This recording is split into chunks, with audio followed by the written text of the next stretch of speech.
sometimes we need to get together. This was the page I was trying to find earlier. I was trying to find that earlier and I could not find it. I think so. Audio's live, yes? Yeah. Yeah. Hot mic. Is she getting help? Is she in treatment? Tell her to. I like her so she's so friendly with people who do her stuff. What's her last name? And they won't hire her back, you said? I don't know because she It's too much drama. wanted to be a primary. Yeah, I think that was just us. Working lots of shows and stuff. And it was Or just playback, yeah. It's because she got an excuse or this or that when she wasn't showing up. But I Got a lot. Sure. Yeah. she got breast cancer like 2 years ago. Hmm. I think she Oh yeah, I saw that. Yeah, on the ground, yeah. Sweet. She's big though, tall. I'll come sit next to you, Drew. Actually, I think we're going to start it. No one took the We'll VIP talk. booth. Okay. Yeah. Oh, now there we go. Took the VIP booth. Now they are.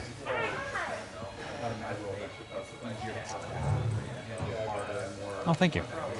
Thank you. Nice to meet you. Nice to meet you too. Other than a Google Meets call. Yeah, that's right. Are you guys like squash? Are you good? I think we're good. I'll make sure I don't man spread. There you go. Good. Yeah, we're good. Yeah, you're fine. Sit comfortably. No, right. There you go. Cool. Well, 30 minutes late's better than not. You know what? Yeah. Put my phone down and it controls The traffic was bad. It took me like an extra 20 minutes to get here than it normally does, so I'm so not flexible. And when I do something like this, I'm like, yeah. So it's playing. My hips are so going. tight. Let me zoom this in a little bit more.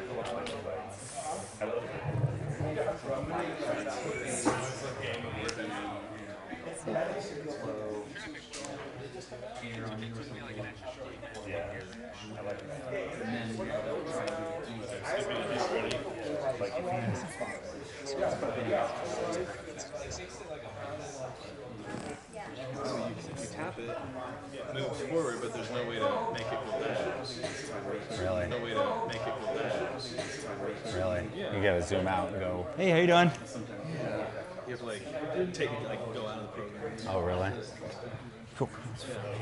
All right. Hi, Sammy. Yeah. There you go. It's working? Yeah. Cool. Oh, great. We're live. We're live. We're live. There you go. Well, people are still kind of trickling in. We don't have mics like for in here, so we'll all have to just have a conversation together, which is cool, I think. I'm Drew. Welcome to 43 Studios. Welcome to this experiment that we're going to do today.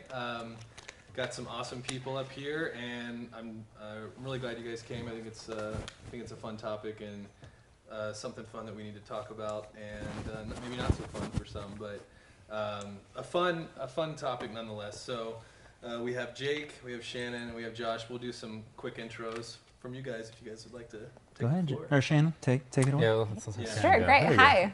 So I am a therapist, an LMFT, and I own a therapy practice based in Murray called Modern Eve. And yeah, I've been a therapist for about 9 years and started that practice 4 years ago during the pandemic.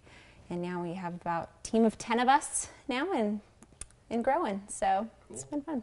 And then I am a performer as well. So I perform musical theater stuff like at Hale Center Theater, perform regularly at Prohibition doing burlesque and jazz singing. So yeah. Go ahead, Jake. Me? I'm Jake Lewis. I actually work with Jeff Larson here at SIPO Studios down in Springville. It's a fun studio. We've got a bolt robot and do, all sorts of fun stuff.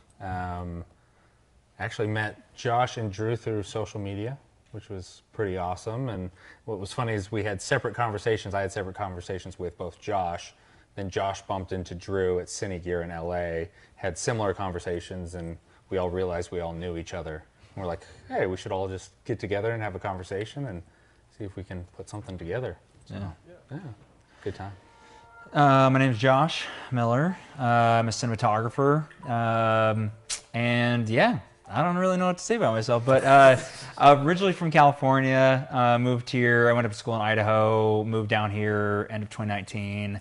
And yeah, I enjoy making videos and making art and making film. And I've had a good journey, thankfully a healthy journey with like therapists and mental health. And I feel like it's important for us as creatives to be able to talk about this kind of stuff and be able to help each other and be there for each other.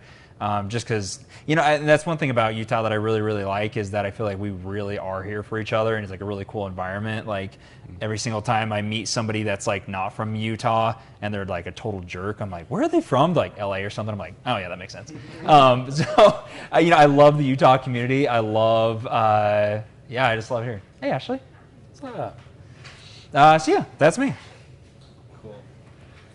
Well, I said welcome. I didn't really give much of a breakdown, but yeah, who are you, Drew? Yeah, who am I? Good question.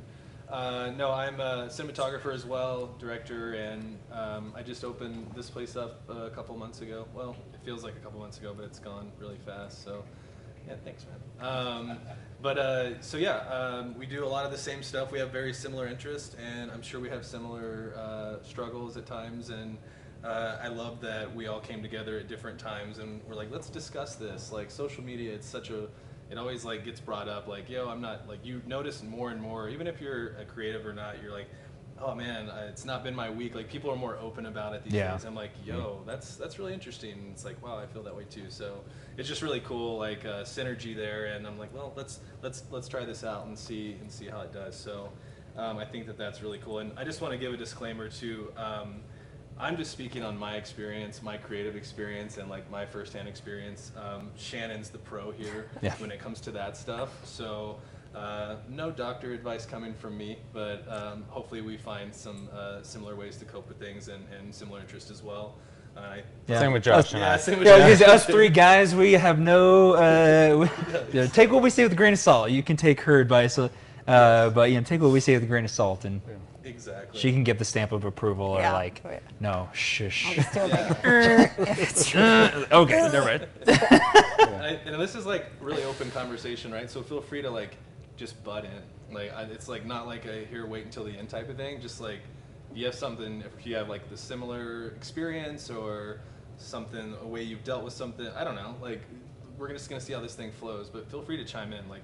That's kind of why we tried to make everything on the same level here and kind of make it as a group. So yeah, we really want everybody's just we want this to be a conversation. Like we're one of the things that I want to talk about today is like we're no better than each other. Like we're all humans and we all have this same value. So like we're all we want everybody to voice their opinions and have something to say tonight. So yeah. Absolutely. And the goal of this is community, right? It's not, we don't know any more than you do. I mean, she probably knows more about mental health than most of us, but it's meant to just, let's create a community where we can actually support each other and actually have people we can lean on and just make these conversations more of a regular thing and less taboo. Right? Yeah, absolutely. And on that topic, there's some resources there that are really great resources that if you aren't aware of them, the app is really cool. There's a lot of good stuff there. So write that down. We did the intros, so that's us. You're here. That's great. We've made it. This is some conversations. Yeah, should we start with this first? Should we start with that? Let's start there, and then we can get into the conversations because we all know the real reason you're here. It's to get the Wondered stuff. And through that mental there are health. Wondered bags, so yes. Everyone can win. Everyone gets one That's ticket, some cool right? stuff. Yeah. Try that. Yeah, and shout out to Wandered. Yeah, shout out to Wandered for giving thank some you bags. for donating the bags for the event. If you haven't checked out Wandered, they're a local company. They're just based in Orem. I'm a little biased. I actually used to work for them back in the day. Awesome guys. And also very cool products. Yeah, these products. Yeah, all those stuff down there. So we'll raffle those off at the end. So you guys can walk away with some goodies. And yeah. There we go. It's still good. Is it though? Is it still good? I think so. Oh yeah, that's good. It still reads. Which one? No, you Just keep that one. random questions for and by hands. How many video photo people do we have in here? How many? Cool. How many like actors, actresses, models? Painters, painters, designers, babies. hair and makeup artists. Ashley, anyone? Yeah, rip that off. Hair and makeup artist. Give me the one that's. What was the question? I said, is it a 30 hair and makeup artist? Rip that off for me and give me the top one. Ashley's the best. A lot of food stylists, set designers, set stylists. There you go. Cool. Just curious. What's up, Tanner? Doesn't matter. How you doing, bro? It is Just give cool me though. the bottom one. All right. So while he's finishing passing those Oh, wait, out, sorry, the other one. Oh, no, yeah, the other one. I think there's some conversations that we each want to get into, and that I think we can all kind of probably talk about them. I think, and then we're gonna kind of just go down the line. Jake, what is your topic and why? Why? Avoiding creative burnout. And I kind of put a little, like, through finding other outlets.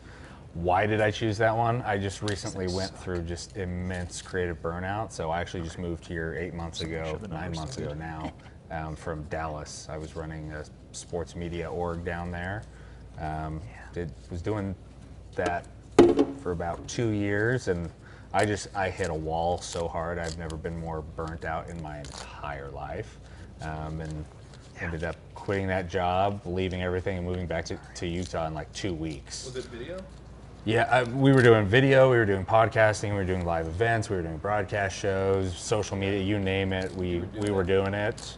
Graphic design. I mean, we were doing so much, and Wonder why you got burned out. yeah. I mean, it was busy. I mean, sports it's a whole other beast.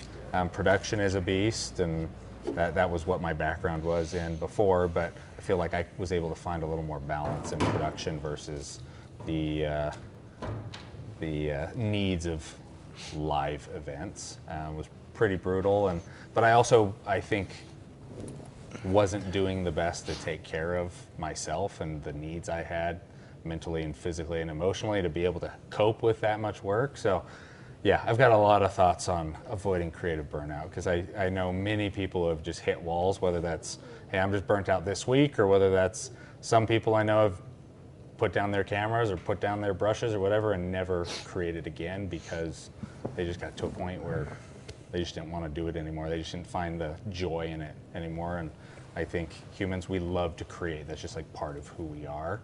And so to get to a point where you lose that desire, I just think is sad. Mm-hmm. So, Josh, What were we talking about? your conversation topic. Oh, And why. okay. Why is it? just Oh. just kind of going over that and Yeah. what your thoughts. Yeah, so comparing my work to my self-worth, I'll keep it brief because I think are my slides right at the very top? Yep. Okay, yeah, yeah. I think they are. I mean, we can just want to jump into it? Let's jump into Sure. it. Yeah, Go for let's it. do it. Let's go Cool, for it. let's go Yeah, right into it. I'm going to cover imposter syndrome later. I think we can all talk about that too. Here you go. This is Josh. Take it away. Yeah. So, and again, like I said, this is just like, these are the things that I always want to talk about, but like, they're going to jump in, you guys jump in, this is just conversation. So, the first thing is that I want to talk about is understanding the difference between our intrinsic versus our extrinsic value. Our intrinsic value is like our value because we're just human beings. And that is the most important thing. It also, there's things that get added onto that, like, you know, are you a good person or are you a shitty person? Like your value, in my opinion, I think it, you know, kind of goes up and down. I don't want to work with shitty people on set. Like I want to work with good people. And I think, but like baseline, it's like we deserve respect and dignity because we're just human beings, and your value is 100% because you're a human. That's it. Like there's nothing more to that.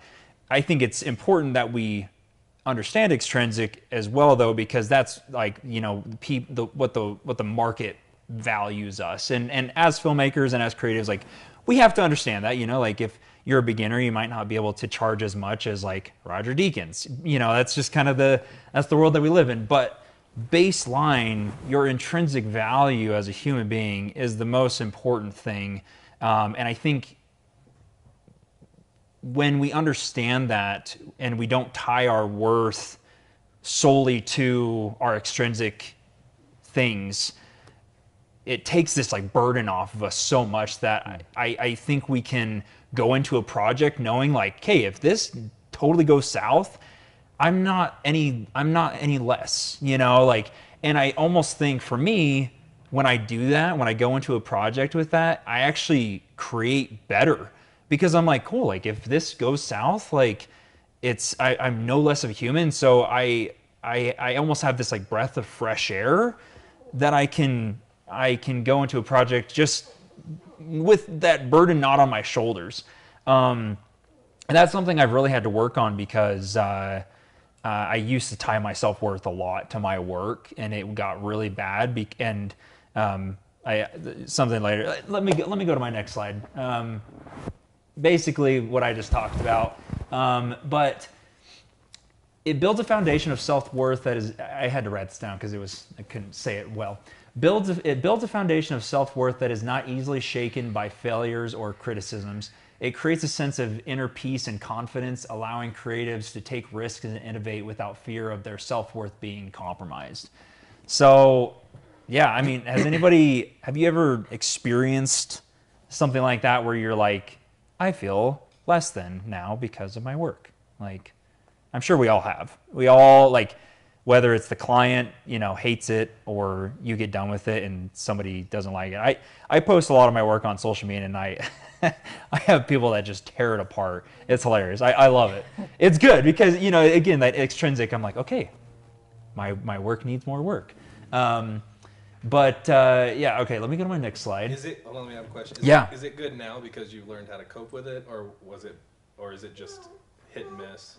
What's good? The comments, like the negative comments online about people like burning your work. Yeah, now it's good because you've gone through. Yeah, I think it's good because I've separated my extrinsic from my intrinsic value. Yeah. I'm like, okay, I know that like I work really, really hard to be just a really good human being, and I'm not saying that I am, but I work really, really hard. I try to, little things like the cashier at a store, like saying hi, how you doing? How's your day going? Your waiter, like, says a lot about you, who you are if you treat your waiter like shit. You know, like how you do one thing in life. How you do one thing in life is how you do everything in life. But yeah, when those comments come around, I'm like, okay, my extrinsic value, I need to work on that. But I know as a human being, I try to be a good person at the end of the day. So, yeah. What did you do to kind of separate them? Besides the vocabulary. Yeah. Besides those 2 words, like what are some of the methods? There's a really good book called The Subtle Art of Not Giving a Fuck. That's a really good book. You should read it. And it basically, I'll try not to use fuck too much. When you stop giving too many F's about certain things that are like things you shouldn't be giving an F about, you can give an F about things that are important in life.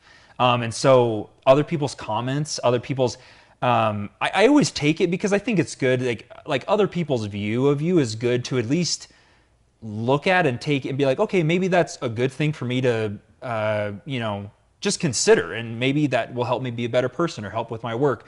But you can't give too much value to it because then you're giving too much of an F about it. And then you don't have enough F's to give about other things that are actually important in life. So that book changed my life. When I read that book, I was like, oh, I can just stop giving a fuck about the unimportant things in life. So yeah, nice. Yeah. Very good. Yeah. So very cool. Just next. Yeah. So separating yourself from your work. So this is something that I feel like I've put in a lot of work to really do this. So we're all multifaceted human beings. Like we have so many things about us, and I think as creatives, which it's kind of a good thing and a bad thing.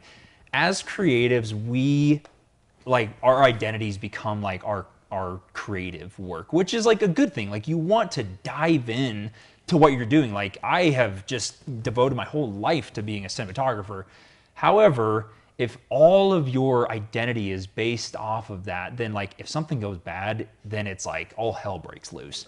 And so having things like I am first and foremost, I am a family man. Like, I'm getting married in 22 days. Me and my fiance, we have a dog. We have a house. I have worked really hard to be able to see my family all the time. I went to my little brother's bodybuilding show last weekend. Like, I really, that is what when I'm dead, that is what I want to be known for. I don't want to be known as a cinematographer. I want to be known as a family man and a good person. I love going to the gym. I love playing the guitar. I love traveling. I think it's really important as creatives that we spend some time really self-reflecting on like what those facets of our life are, of who we are, because it creates more intrinsic value for yourself. Like, you identify, you're like, wow, I have a lot of cool things about me. Like, when you really take a step back, and it's like almost write like a memoir about yourself. I had a guy, I did this with a guy one time, kind of like a mentor, and I wrote like a memoir or whatever you would call it, about myself. And I wrote it and I was like, holy shit, like there's actually some cool things about myself that I didn't even really think about. Like, I don't know, dumb things. Like I was an Eagle Scout, and just like little things, like when you start adding all those up, you're like, wow, I'm really a multifaceted person. I think that's so really important for us creatives to view ourselves more than just a cinematographer, a director. Jobs, right? Yeah, than just our jobs, So, any thoughts? I'm curious if anybody has any thoughts, experiences. Seems like if you lost touch with those different parts of yourself through neglect, they would start to deteriorate. Any other face statue kind of thing? Yeah. I liked it. It seemed like sound to me. Yeah. I think that with that book you're talking about, the subtle art of giving a fuck, I do feel like it's very important that like sometimes it's okay to just be there for the fucking check. Yeah. Like nothing needs to be about that movie. It can literally just be like, yo, I'm here just to get this shit done. Yep. If the client's being annoying, it's like, yo. Yeah. I as long as I'm getting paid, bro, I'll work on the creative stuff next time. I feel like that's like, for me, that's how I've avoided, trying to avoid creative burnout in that way. Otherwise, it's just, I don't know, it's like you're setting yourself a finger, I feel like. Well, it's just watching where you put your energy, right? Yeah. It's being very selective of, okay, I'm going to put my energy into this project, and then with this one, I'm going to just kind of emotionally detach, but I'm going to do the job. Yeah, I mean, like do the job, like you're still doing a good job, but also like, but sometimes like, is this battle, or like, is this like a hill worth dying on creatively when really it doesn't really matter? I think that's like, for me, it's key. Yeah. I think I saw something about this the other day. It was like, you don't need to actually push the envelope and reinvent the wheel every single time you do a job. And I think as creatives, that's like this, I don't know where this really comes from, honestly. Like, it's like every project has to be like something new, something fresh, something better. Like, it doesn't. And sometimes you're there, you're just getting the job done. We all got bills to pay. Like, there's no shame, right? In like, no. I'm good at what I'm doing right now, so like I can trust myself to finish what I'm doing. Absolutely. It probably comes from a place of like hustle culture, or when you were feeling inadequate in the industry, and so we're still thinking, oh, I've got to go above and beyond and impress all of these people. But yeah, it's like, can we be past that? Can we just absolutely. Which I think also just changing it up. Yeah. It's like if you're used to doing one thing, do something that's either more creative or maybe is more subtle, like not as intense on your brain.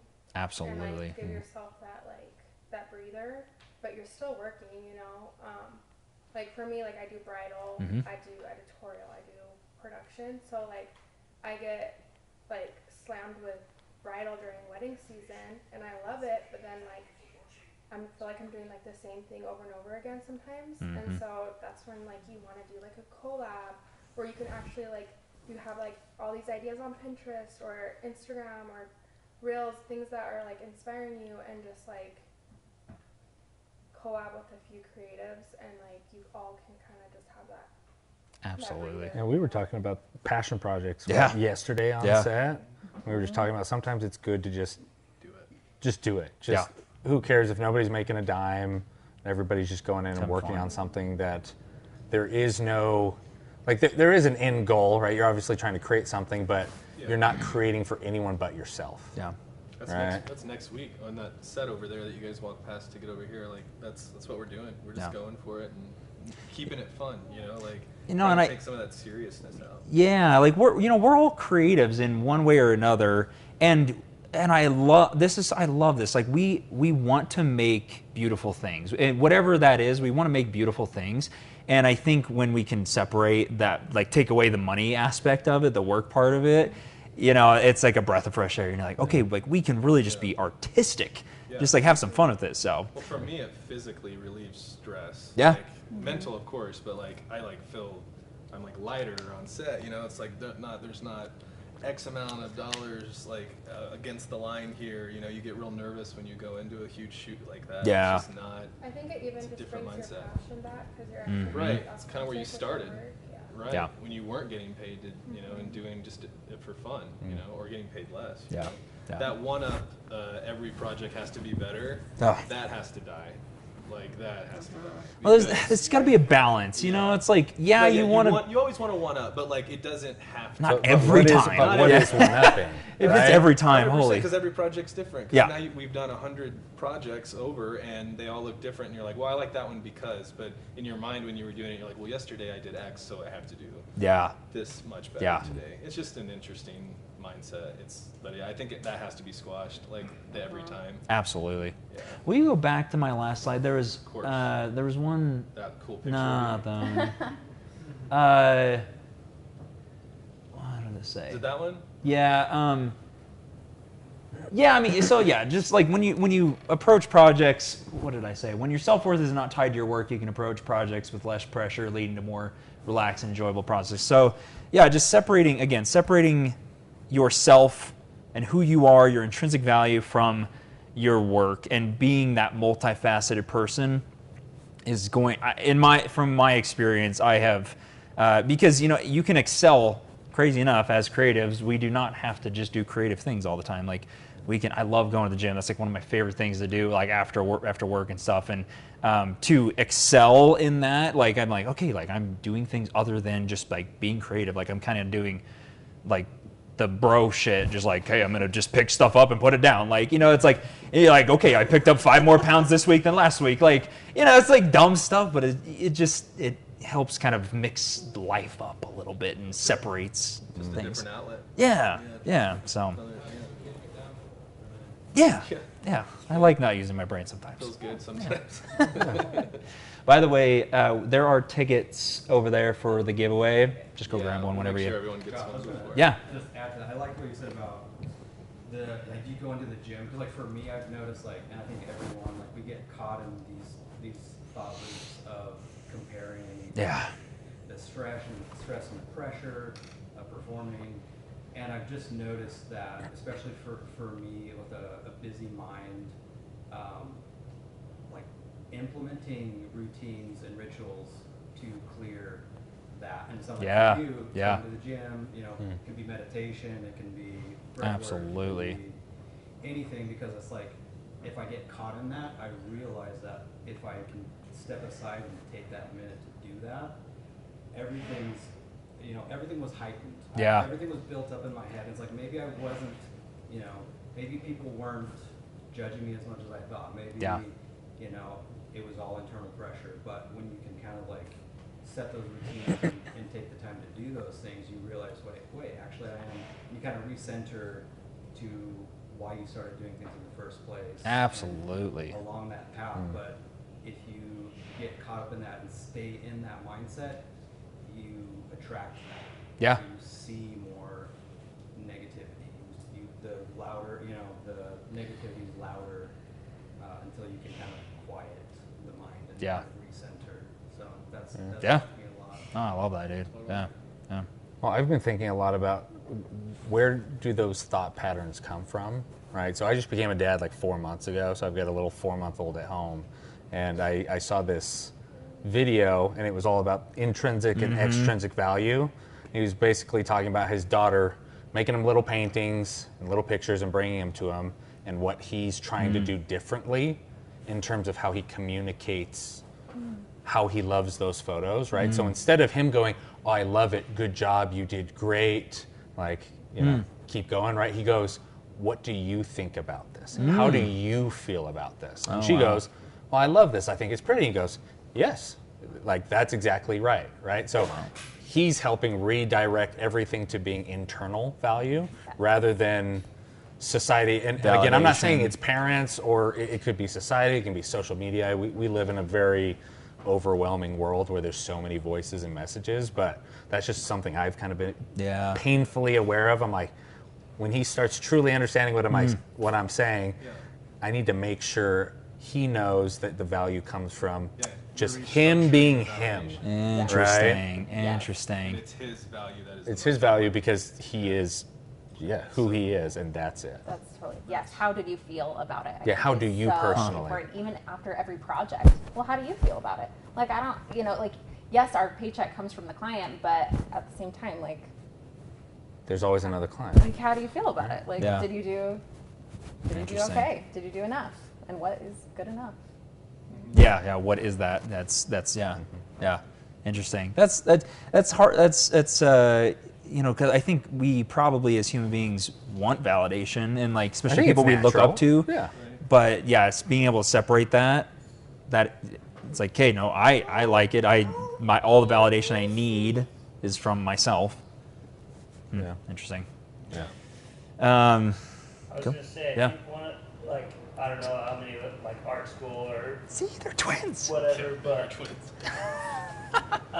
in some of the art class, like fundamental art classes, you learn like how to do or take critique, how to give critique, and how to receive critiquing your work. And one of the things that really changed my view of things is like when, you know, let's say we're painting, I paint and I present it to you, and Josh says, "Oh, I hate that."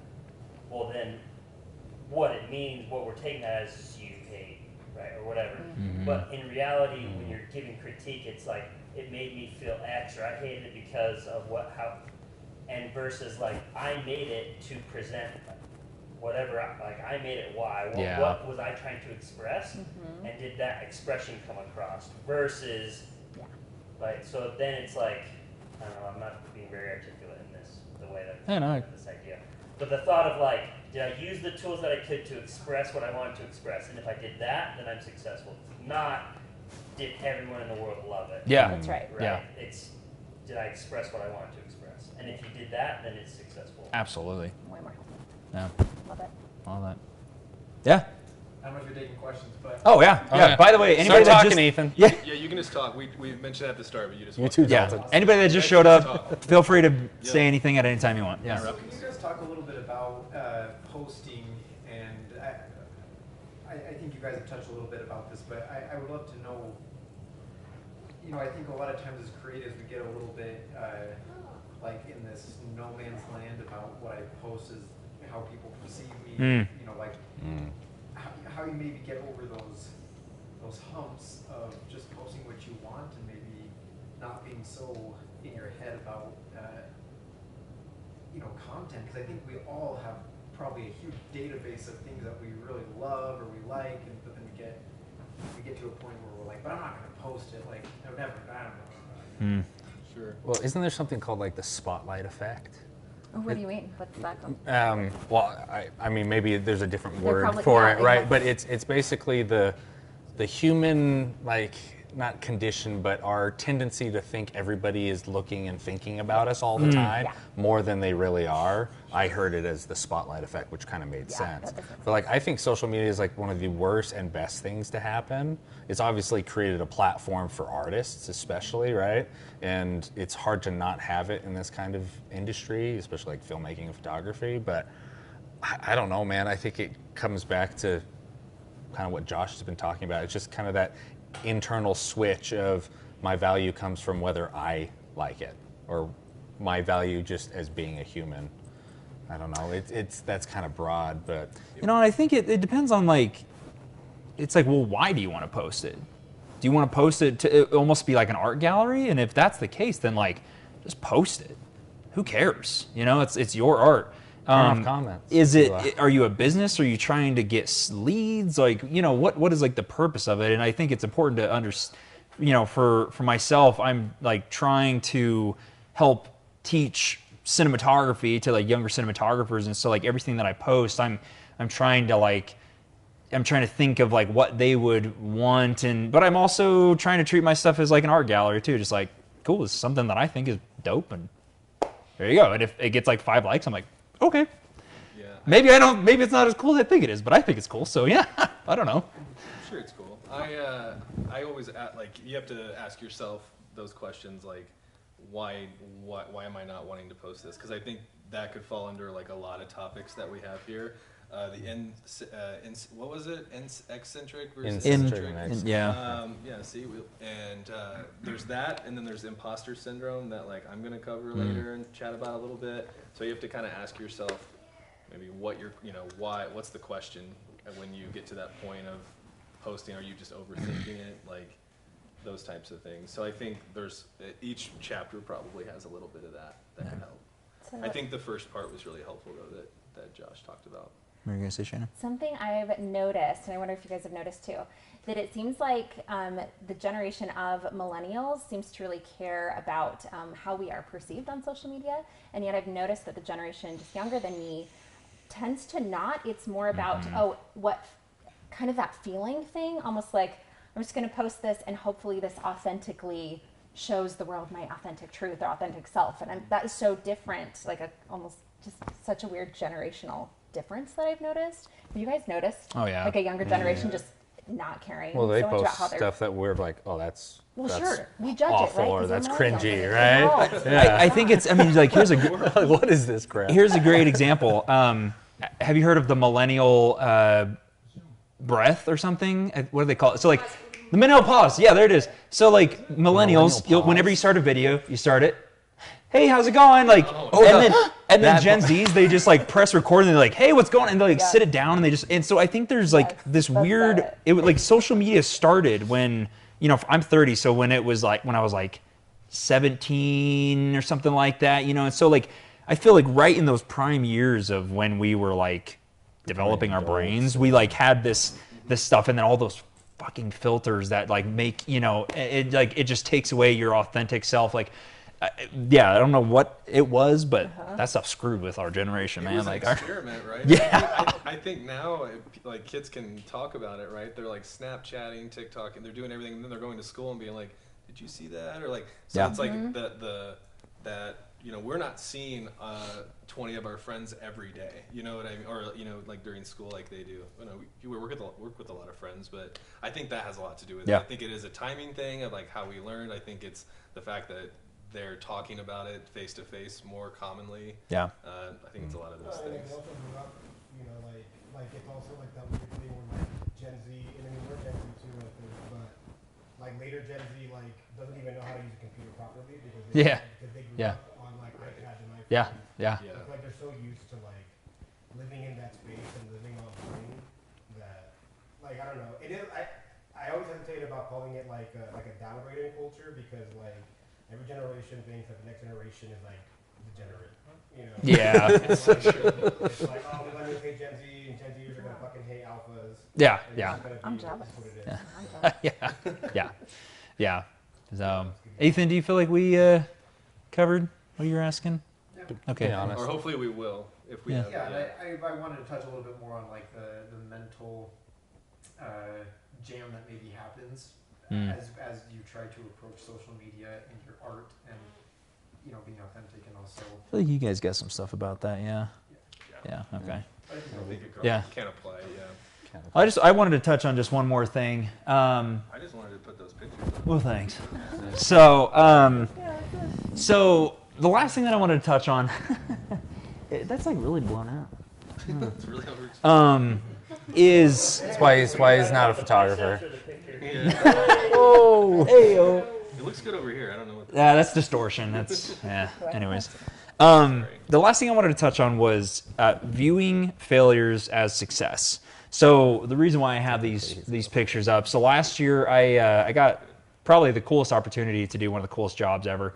I was a TV show where they took a country artist to a military base and they did like training with them all day. So we went to let's see, the first one was in like Tennessee, and then we went up to like Oregon, and we were at the Coast Guard base. We were at the 101st Airborne Division, or I can't remember, that was in Tennessee. We're in Blackhawks flying. And it was like this television show. Coolest thing ever. I mean, like, it was, so this picture right here, I'll just talk about it real quick. What we were doing here is we were with the Coast Guard up off the coast of Oregon, and we were getting shots on this boat. They were doing like rescues off the boat and stuff, and then the country artist was gonna do like one of those trainings where they jump in the water, get them, they hook them up and take them back. And because of timing, we needed me to get into the basket with the camera and get lifted off the boat into the helicopter. And yeah, it was just like a fucking kid in a candy store. Like, it was like the coolest thing ever. Anyways, I'm not really a television, like a TV show guy. Like, that's just not really like my thing. And so after the third episode or something, the producer called me and she's like, hey, so like you're fired. You really didn't do a good job, and you weren't doing what we needed you to do. And I was devastated. Like, I mean, I literally am like flying in Black Hawk helicopter stuff. Like, so it was like the coolest thing ever. And I was like, okay, Josh, you need to put these things into practice that you've been trying to, learn about. And I realized, I was like, okay, Josh, what is it that like you do? Like, what is it Josh does? And I realized, I was like, I don't do run and gun. Like, I take a step back. We were hustling. Like, we were running around like madmen. I mean, it was, I've seen people do TV, and this was like another step. There was two of us that had cameras. We're like busting balls like all day. Like, it's hot. Like, we're just going all day. And, basically they wanted me to press record and like never stop recording. And that's just like with film, it's like, okay, slate, boom, okay, cut, like, and that you get the shot. And so that's just not my thing. And so I had to take a step back and I said, Josh, what is it that you do? And I realized, I was like, Josh needs to do what I do and just do what I do really, really well and just do that. And not saying that you can't do other things, but like, for me, it was good. I needed to fail. I really needed that, because it was actually a really good pivotal point in my career.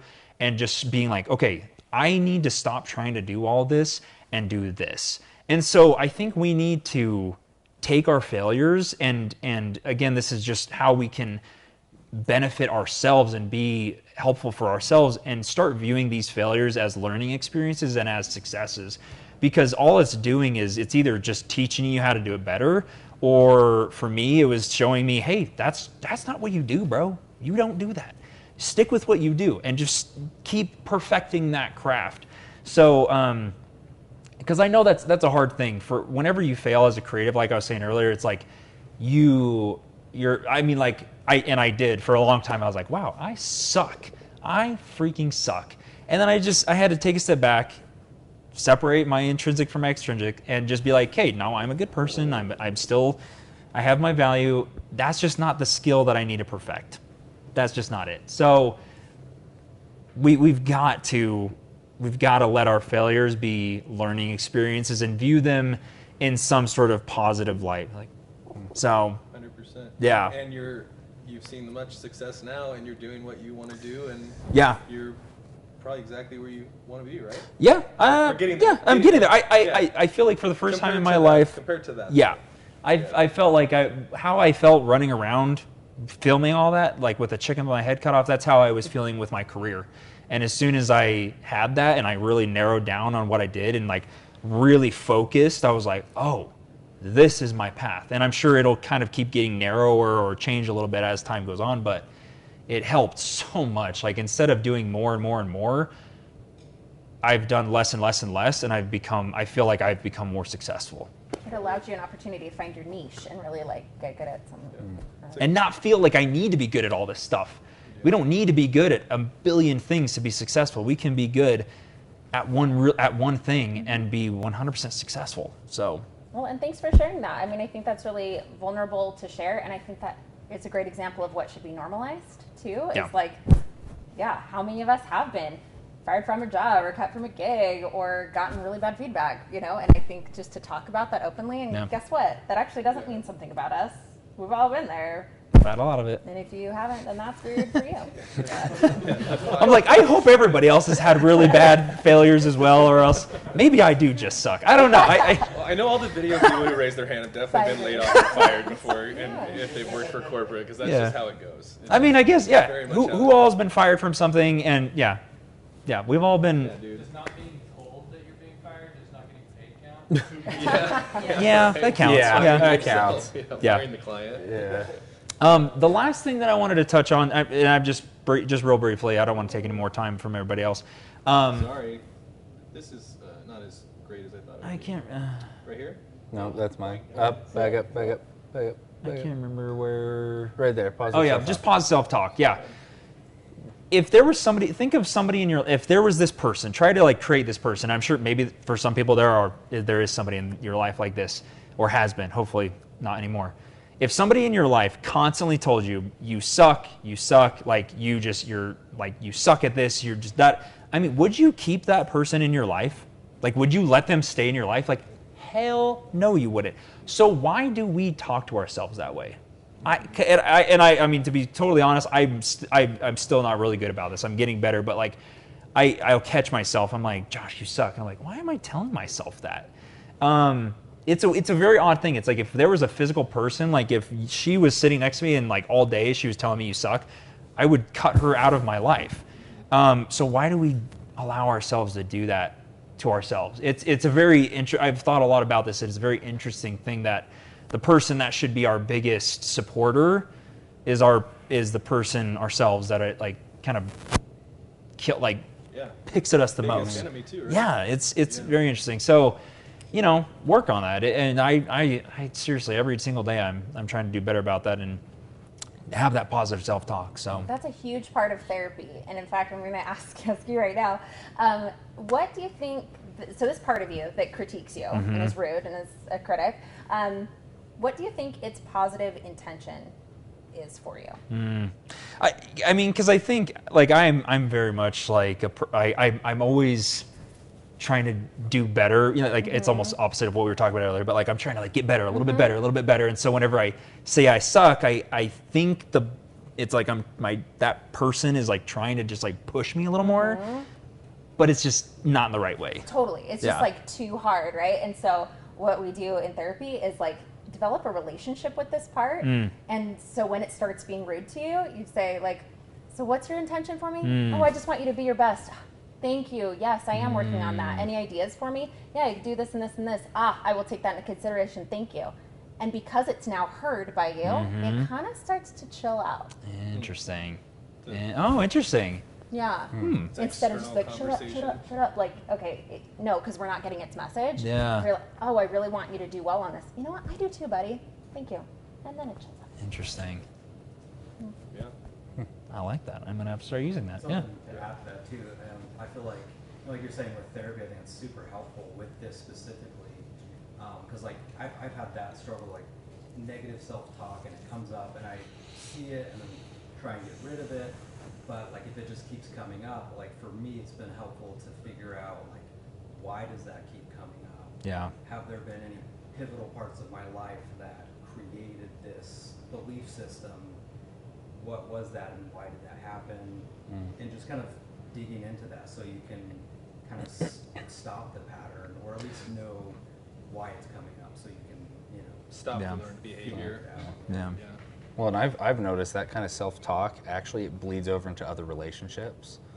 So if I am holding myself to an extremely high standard that frankly is unachievable, I am subconsciously starting to hold other people to it. So you get judgy. And so you get judgy. You want to know something interesting? So at the gym, I go to the gym with my fiance, and I constantly was like, man, I just wish I was big like that dude. I just like that dude was so jacked, like I'm a little bitch. And she literally was like, Josh, you know, this was pivotal for me. She was like, if you're willing to say that about yourself, like she's like, what do you think about me? And I was like, wow. I mean, I literally like that. Not even. I think she's the most beautiful thing in the whole world. I'm like, the fact that you would even, like, I have to stop saying that out loud. She's like, if you, like, are you comparing me to that chick then? And I'm like, no, not at all. But like, the fact that I was willing to say that out loud about myself, she was like, yeah. Well, you don't realize what you're saying because you get used to talking like that so much, right? So I like was doing something one time, dropped something, fucking idiot, like stop, yeah, you know? Yeah. And someone, all right, you're a fucking idiot is what I said, and I overheard on my shoulder, no, you're not. And I'm like, well, I was like, oh, other people are listening to me talk that way. You know, it's my wife sitting there saying, don't talk to yourself that way. You know, like she's hearing it. You know, and absolutely. Those are helpful to have. Yeah. But you just don't realize what you're saying. And, and it's sometimes it's just too late because you get into that flow of things and it becomes a habit. It's a habit. It's like when we were building this place, Dalton. How stressed were we putting that grid up, dude? I was just like, it was just, what am I doing? Like, I'm way over and over my head. Yeah. It's just a whole nother level of stress and self-talk and self-doubt. I think you went through that. Yeah, that's kind of the stuff I want to talk about. Thanks, Josh. Take it away. Awesome. Avoiding creative burnout. I love this topic. We can just go ahead and go to the first one. I did a little research. Tried to find, some proven methods of ways that you can overcome creative burnout, and then obviously I've got my own personal thoughts and anecdotal stories. But first one, just take freaking breaks, man. If there's one thing I found, at least personally, is one, I'm a very driven person, which I think is a good thing. But then let's talk like hustle culture, grind culture, which I feel is very prevalent in Utah. I've lived in other states, and it isn't as prevalent. I lived in Washington, I was in Texas, Arizona, all these other places. It just felt like life was a little slower. Or is it Utah? I think it's Utah. I think it's Utah. I mean, look at all the tech companies and the sales companies. Like, just look at all these, and everyone's hustle, grind, more, right? And when is enough, right? So take breaks. And I think lots of these topics are going to like overlap, right? But research shows that downtime can boost productivity and focus, help you restore your energy and gain new perspective. When I lived in Seattle, I spent most of my time outdoors. So I kind of moved I worked for a big old giant stupid company called Boeing. They're totally in the crapper now, but they keep killing people. But I hated the job. It was the most dull, boring, monotonous job. It was my first job out of college. About a weekend, I came home and I was like, babe, I've made the worst mistake of my life. I hate this job and I'm stuck here for a year as they paid for all of our relocation. I'm like right out of college. I can't pay them like 20 grand back to like relocate us, right? So I'm like, cool, I'm stuck here for a year. What am I gonna do now? So I moved my schedule around where I would get to work at like 5:30. I'd have most of my work done by the time people even showed up to the office, and I would just leave and I would just go out into the mountains. And I would truly, it's the most breaks I've ever taken in my life, just being out in nature. As people say now, like you got to go out and touch grass, right? Like from like a break perspective, I've got like a huge like, I don't even know what the word is. Like nature is healing. Like humans were not meant to be in this busy, fast-paced environment all the time. And just spending time out in nature, that was like the healthiest and happiest I've ever been, despite having a job that really did nothing for me other than gave me a paycheck. But then I was able to find those passions and happiness in other outlets. So like here's just me going like, if you're burnt out and you're tired, dude, take a break. Just stop it all. And just go find something you're passionate, or do nothing. I think that's also another thing that we just don't do nowadays, is do nothing. It's constant stimulation. It's TV, it's your phone, it's social media, it's freaking traffic, for heaven's sake. There's just always something happening, and our brains just don't have the time to slow down, or our nervous systems are just on high alert all the time. And I think that's really what has led to like a mental health crisis, is just we are overstimulated, and humans are not meant to run at this speed forever, right? It's just not sustainable. And you'll probably talk about this too, but like our bodies will do it for us. If we don't give us the break we need, our bodies will do it. You will have a panic attack. You will have a depressive episode. You will get sick physically. Like, if you ignore those signs. Yeah, I've heard the phrase that said, if you don't take time to be well, you'll take time to be ill. Right? Like, your body's going to shut you down. I don't care how strong-willed you are, your body will get you. I was going to say, I legitimately, because it's like, hold on, okay. I have to plug into my calendar to take time off. Like date nights or something. Like, I have to plug that in, and I think it's important for me. We have to be willing to leave money on the table. Like, if you've got something planned, like just a break, and a job comes up, like, you have to be like, okay, like, am I going to take this job, or am I going to leave the money on the table and be like, no, I need this time.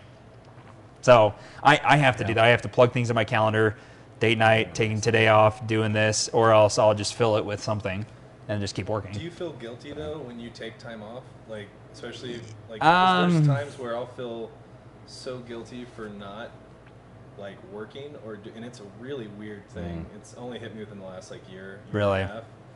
Do you? I've gotten better, and I think it's gonna get worse.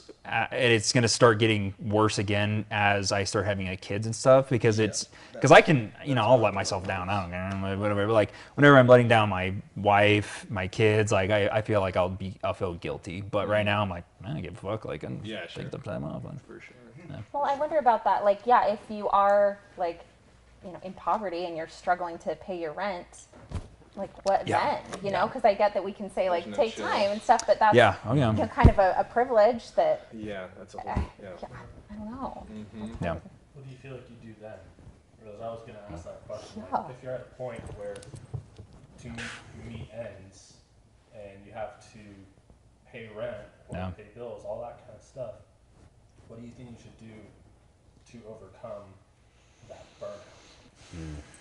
I mean, I know you got more stuff to bring out. Yeah, I think that's a good question. What I do, Yeah. kind of stuff, but sometimes it's just worth taking the L and not taking the job. It's bad advice. Yeah. Sometimes you literally have to, but like sometimes I'll just take gigs like day of, because I shoot nightlife and shit. And sometimes the project ends up being harder than I need it to, and now like I got a shitty project, but my client's mad at me. I'm not on my A game.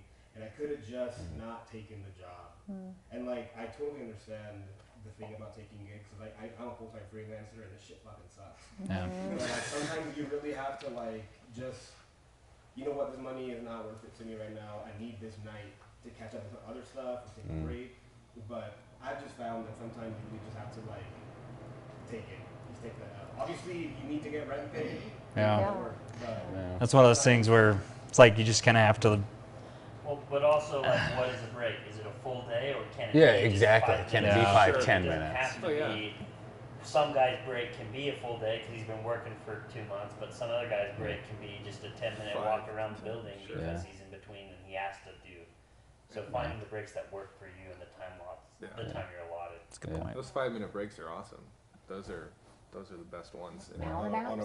Power naps, breathing exercises. I can power nap. I've trained myself now to power nap. But like that's why I put up cool art in the bathroom. I was like, my wife asked like, why are you decorating the bathroom? I'm like, so when people are here on set and if they rent, they can go and hang out and they don't have to use the bathroom. Just go in the room and just hang out. Like, no joke. It's those 10 minutes on set are so powerful. Sometimes like midday.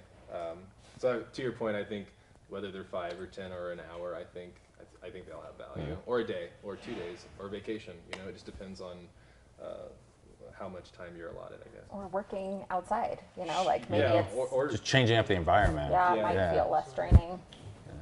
But I also think like everybody, I've seen this a lot. It's everyone's screaming like we need to have work-life balance, right?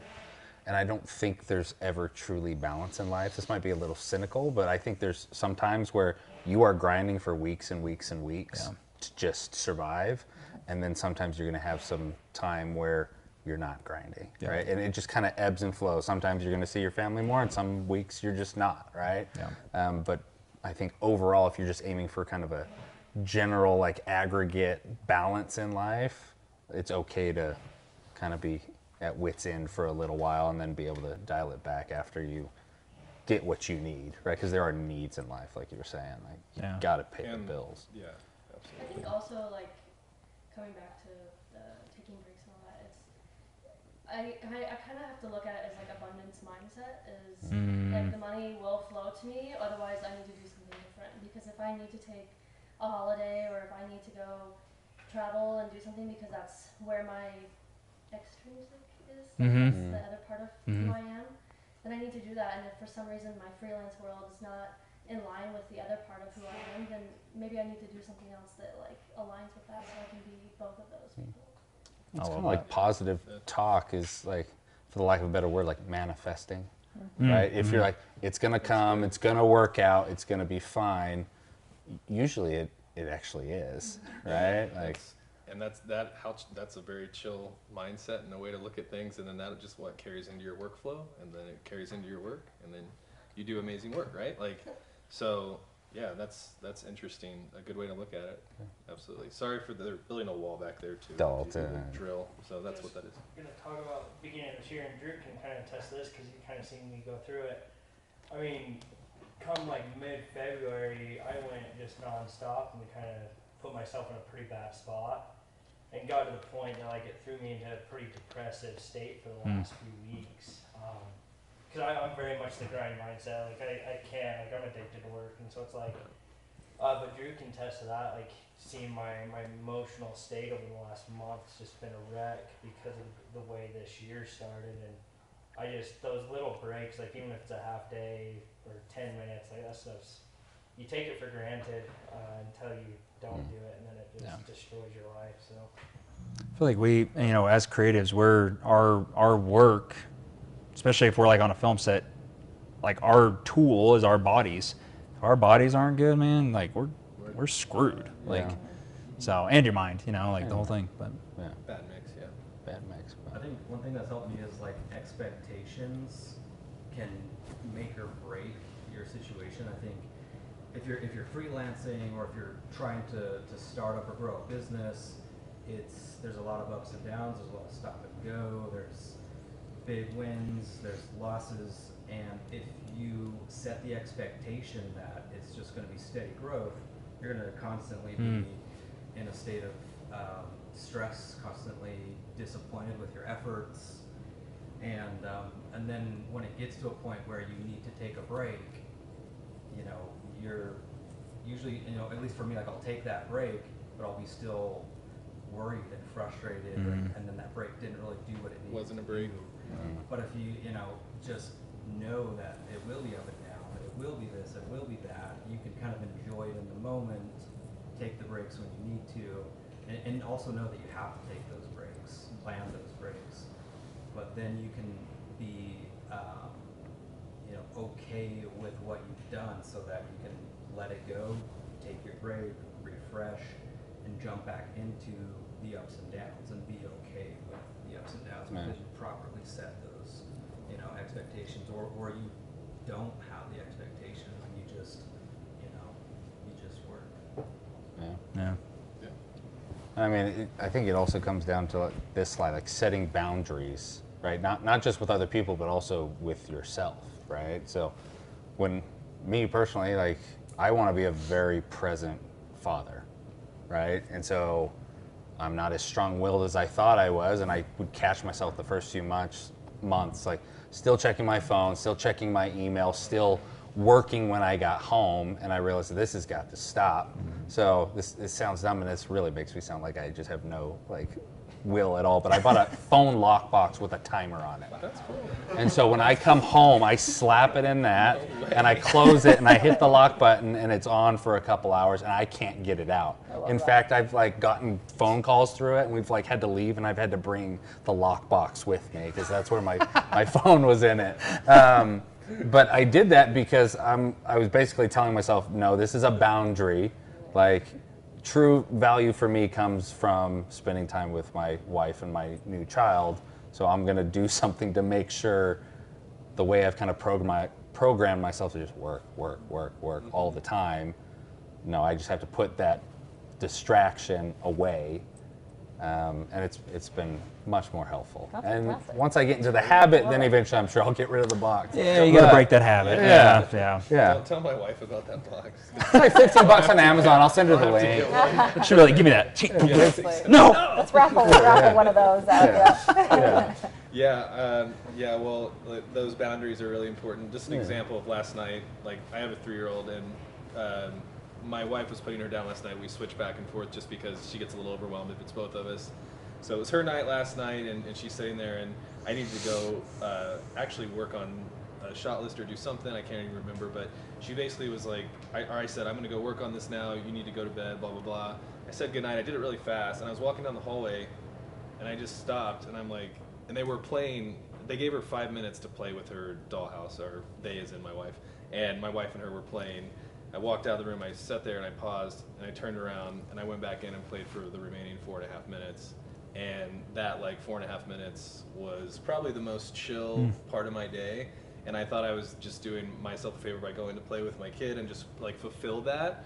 But it was actually the most relaxing part of the day. And then I felt really good. I said goodnight, and then I went about my business. But I think it goes back to that point of setting those boundaries. I was just like, nope, I'm not going to do it. It's not important. It'll wait. It can wait. It's tomorrow. Yeah. So I got that extra 4.5 minutes, and that kind of meant everything to me. So that's cool. It can be a day, it can be a vacation, and it can be 4.5 minutes. Well, and the boundaries are there to help you focus on what you truly value, and sometimes you have to remind yourself. Those are exactly. Yep, 100%.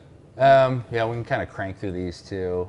Find inspiration, right? Like, as a creative, maybe you're a photographer, a food stylist, hair and makeup artist, and sometimes doing that over and over and over again, sometimes it's hard to find inspiration if you're not just spicing it up, tapping into other parts of your brain, doing other things, going to the gym, going for a run, whatever. So go out and find inspiration from other sources other than your job, right? Read books, watch a movie, go out into nature, hang out with some people. I don't know. You've been running in nature every day. Yeah, so and that's your jam, right? Lately has been trail running. So it gets me outside, but then it also just helps me push myself physically and mentally. Yeah. And it just, if I don't start my day out with a run, it just throws me into a funk. That's exactly. So that's something I do personally. Cool. I follow you on Strava. I don't move on Strava, but I follow him on Strava, and it's I'm like, wow, he's doing so great, and I'm not. Running's my jam. So that's cool. I actually I grew up playing drums, and I just rebought an electric drum set because I sold my acoustic set when my daughter was born because I didn't want to blow her head off, and just her ears out, and. So I have an electric set now, and I've really been finding that, letting that go. I played for 2 hours last night, and that is so helpful. That's cool. It is so helpful to me, and I can't imagine how much running would do for me, but I just don't think I can get myself to that. I'll just keep cheering I'm right on there from with you. Strava. It's fine. It's fine. Yeah, but no, that's so. There you go. Yeah, there you go. Anything like that though, musical instruments, any other form of art expression, I think is super. You don't realize how similar they are, with what we do and with what our jobs are, but it's been really fun. It's been really good for me. Go to the next one. Sure. These all kind of blend together, but prioritize your time. So I saw it was on LinkedIn, but this guy, he marks everything he's doing through the day based on whether that task drains his energy, gives him energy, or is kind of neutral. And then if he has too many tasks in one day that's Mm. draining, he'll completely change up his schedule, right? So he color codes them. And I thought that was that sounds brilliant, right? I need to do that more.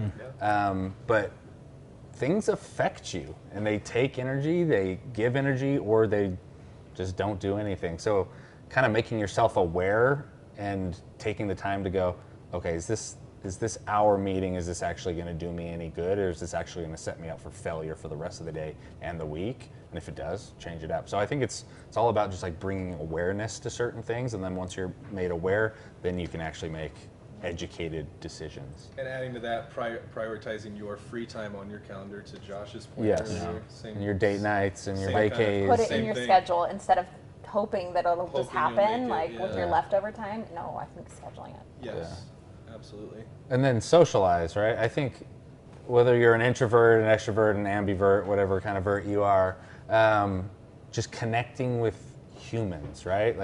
Humans are energy, right? And so make sure you spend time with people who give you energy and don't take it away, right? So that's a little like asterisk on that. It's connect with people and spend time with people, but make sure they're not the people that are sitting there and saying you suck, or people right? you have to perform for. Yeah, or people you're trying to impress, or like all of that's going to drain your energy.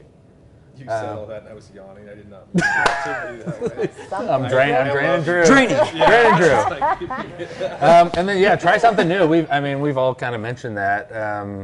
Like I was always kind of a runner, and then I turned 30, and I was like, screw it, I'm going to do a marathon. Like I just need to prove to myself I can do something new and do it. And so one day my buddy called me and said, "Do you want to run a marathon?" And I said, "Sure." And so I did it, and it's given me life, and it just helps me. I don't know. I'm just more excited about doing something new, and it's also, I think you have to train your brain to want to get out of your comfort zone. So the more you can do things that you haven't done before, the more likely you're going to say yes to everything else that comes. So. Well, and also like doing things that have no pressure. Yeah, zero pressure. Like, yeah. I don't give a shit if I'm bad at this, and no one else does either, and I am not going to get paid for it. So it doesn't really matter as long as I'm enjoying it. Yeah, it's a whole different mindset. It helps you enjoy it easier, kind of like almost like having. I know this doesn't apply to everyone, but having a kid, like you see through their eyes a little bit more. Like, a flower. You're like, normally you're like, oh, the flowers are dying, and then you would walk away from it. But you're like, oh wow, like flower, smell it. Like, it's just a whole different perspective on that same way. And then the last one, just take care of your physical health, right? Like your brain is part of your physical body, and if your body's malfunctioning, your brain's going to be malfunctioning. So eat healthy, get enough sleep, exercise, and especially, right, unplug. Like these devices were truly meant, they were like scientifically made to steal your attention, right? And there's even color science in there. There's a reason notifications are red. It's because it creates an urgency in your brain, right?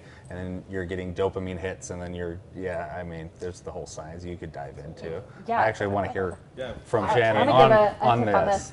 Well, on this, I want to give a tip on the sleep thing, because it's like, people say, get enough sleep, and you're like, cool, I've tried. Like, I'm trying, but like my brain can't turn off because it's so busy with all of my to-do lists and all my hustling and all my things.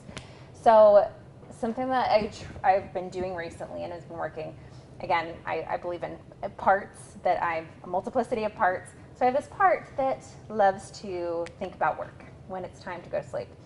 And I have to turn and talk to that part and say, hey, it's sleepy time, and what is it that you need? I have 5 more minutes that I can give to you, and you can tell me all the things, and I will write them down. I'll whip out my phone. I'm going to write down all of the things that you need me to know, and at the end of that 5 minutes, can you give me permission to go to sleep? And usually it will like work out some kind of time limit with me, where it's like, okay, 5 minutes or 2 minutes or 10 minutes, that it will just brain dump, get it all out on my phone, on the list, and then weirdly enough, it keeps its end of the agreement and lets me go to sleep. And now it sounds freaking weird, and I encourage you to try it. No, I'm noticing like a lot of like external dialogue, like talking to you as like you were talking earlier, back to yourself, just so the brain kind of retrains itself to do that. Yeah, I go through that all the time. Like, I work better at night. I'm like a terrible person until maybe 10:30 or 11 a.m. Just awful. But like, thanks, man. See, thank you. But no, like, I work better at, I can work until 1 or 2 in the morning editing or being here or something, and if that was actually a thing, but I don't know why I can't just turn off like that. So I'm gonna try that. It's super helpful. Yeah. I was gonna say, I noticed just like the screen thing. I remember a couple years ago realizing, I was like, wow, as a filmmaker, I am looking at a screen on my camera, and then I'm going and I'm editing on a screen, and then I'm watching TV or something because I want to watch a movie, because I want to watch films. And then I'm getting on my phone. I'm like, 90% of my day is like on a screen, and I was like, holy shit! Like, I have to stop. Like, I have to have some time where, and that's like the gym, things like that. Like just getting your eyes off of a screen, that did wonders for me. I mean, it's like you have to.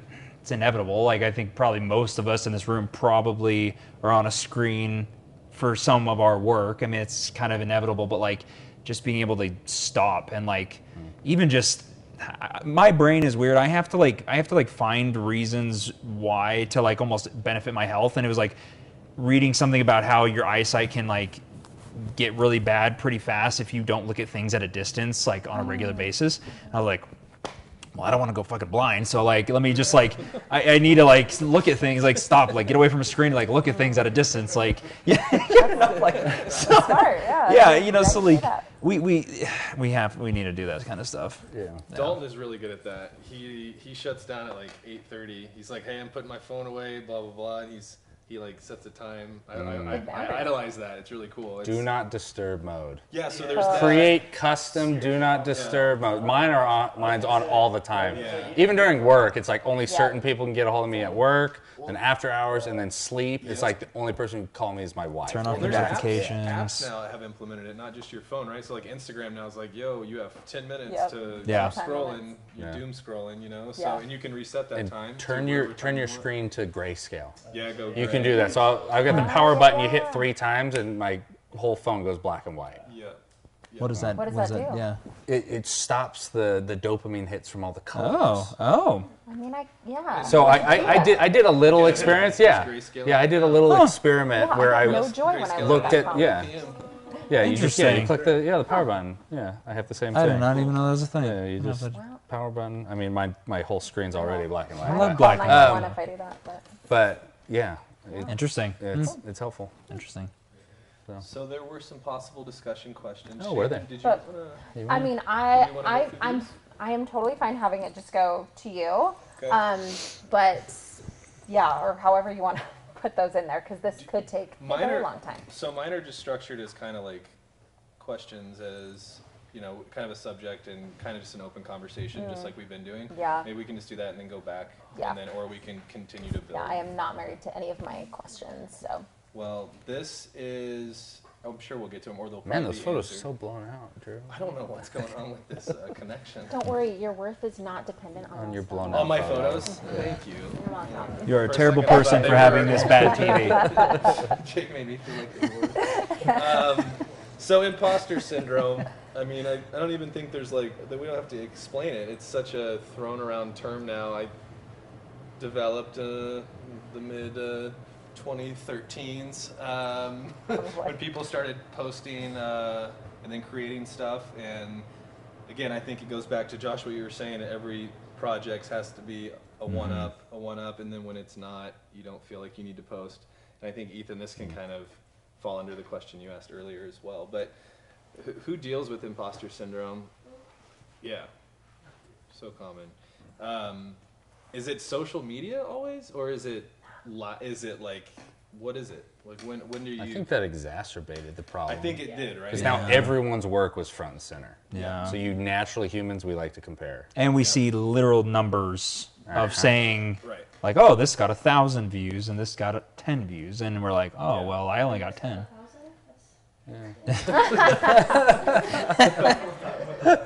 Wait, you can post your content somewhere else. We're just creators. Wait, oh, it's counting and keeping track. For us. You know what I mean? So it's just this interesting angle to look at. But a couple ways that I have figured out how to deal with imposter syndrome is go and look at everyone else's work and see what they've done, and then compare it. Well, what'd you say? Then you feel worse. No. So I actually, that's that. Yeah, I guess you can look at my work. No. You gotta watch shittier work.